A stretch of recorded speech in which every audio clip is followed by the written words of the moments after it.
In late 1944, the Finns make a treaty with the Soviet Union that aggression between them will cease if they will remove their former German allies from Finland. This conflict is known as the Lapland War, and the German forces retaliate against the Finns. Retired commando and prospector Aatami Korpi lives alone with only his horse and his faithful dog in the remote wilderness of Lapland. Aatami spends his days panning and mining in search of gold. He sees battles taking place in the distance but takes little interest in them. After uncovering a rich gold deposit, he collects a hefty amount of nuggets and mounts his horse, heading for the nearest town with his dog in tow. Along the way, Aatami encounters a 30-man Wehrmacht platoon led by ruthless SS Obersturmführer Bruno Helldorf and his subordinate Wolf, who are destroying settlements in their retreat and have taken several Finnish women captive.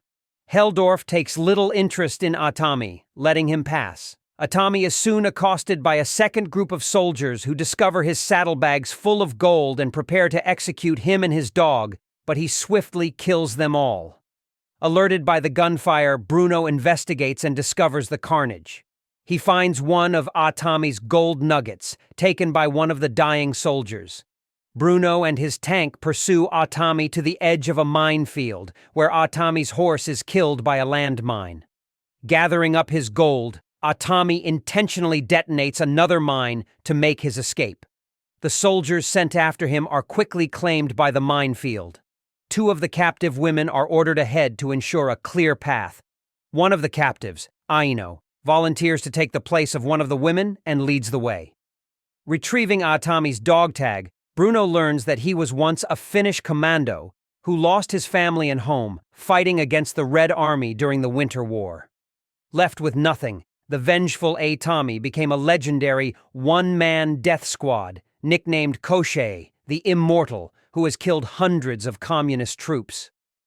Bruno ignores the warning, defying orders to turn around and cease following Aatami. Wounded and exhausted, Aatami is awakened by the platoon's approach.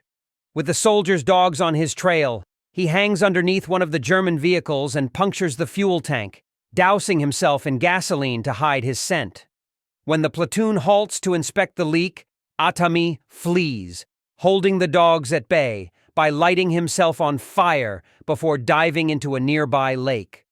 Waiting for him to surface, Bruno sends soldiers into the lake, but Aatami slits their throats underwater and breathes in the escaping air from their necks. Aatami reaches the other side of the lake, but Bruno finds his dog. Aatami discovers the town has been left in burning ruins by the Germans and takes shelter in a petrol station. Bruno sends Aatami's dog to find his master, with a lit dynamite stick attached to his collar. Aatami saves the dog but is subdued by the explosion. Bruno, Wolf, and tank driver Schütze hang Aatami from the petrol station sign, taking the gold and leaving him for dead. But Aatami hooks his wounds onto a protruding reinforcement bar, saving him from the noose but rendering him unconscious and still hanging from the rope.